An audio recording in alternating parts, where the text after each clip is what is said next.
काय बघताय? तुम्ही पण कॅफे स्टाईल चीज सँडविच बनवायला घाबरता? चला मी सांगते. एक सिमला मिरची मी कट करून घेतली आहे.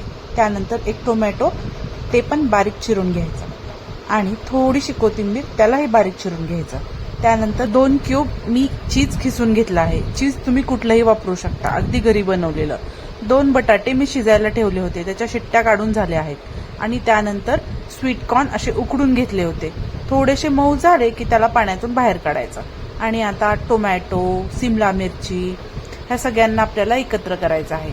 त्यानंतर थोडीशी कोथिंबीर टाकायची. कोथिंबीर टाकून झाली की त्यानंतर आपल्याकडे व्हेज मेयोनीज असतं ना, ते घ्यायचं. व्हेज मेयोनीज थोडंसं त्यामध्ये ॲड करायचं.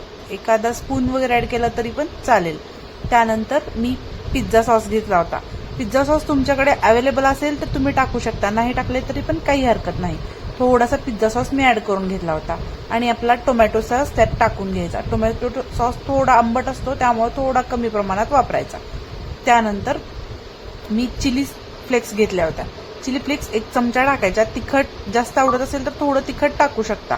थोडी काळी मिरी पावडरही टाकून घ्यायची. आणि त्यानंतर ऑर्गॅनो टाकून घेतले होते.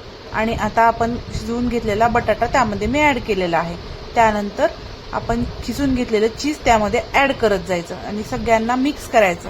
मिक्स चांगलं एकजीव होईपर्यंत चांगलं मिक्स करून घ्यायचं. तुम्ही बघू शकता मी कशा प्रकारे मिक्स करत आहे.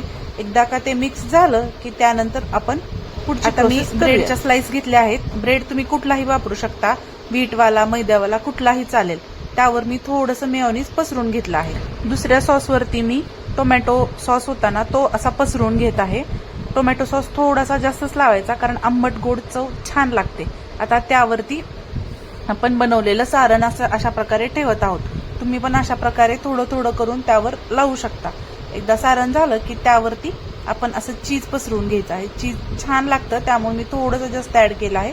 तुम्ही तुमच्या पद्धतीने थोडंफार कमी जास्त करू शकता. आणि आता हा दुसरी स्लाइस यावरती ठेवून घ्यायची आणि हे आपण गरम केलेल्या तव्यावरती ठेवून द्यायचं. मध्यम आचेवर चांगलं दोन्ही साईडने खरपूस असं भाजून घ्यायचं. एक साईड भाजून झाली की पलटून दुसरी साईड अलगद अशी ठेवून द्यायची. छान दोन्ही साईडने लालसर असं भाजलं ना, इतकं जबरदस्त दिसतं आणि खायलाही खूप छान लागतं. कॅफेमध्ये आपल्याला सँडविच खायला जायची गरजच नाही. तुम्ही घरच्या घरी बनवू शकता. नक्की ट्राय करून बघा आणि मला कमेंटमध्ये सांगा कसं बनलं होतं.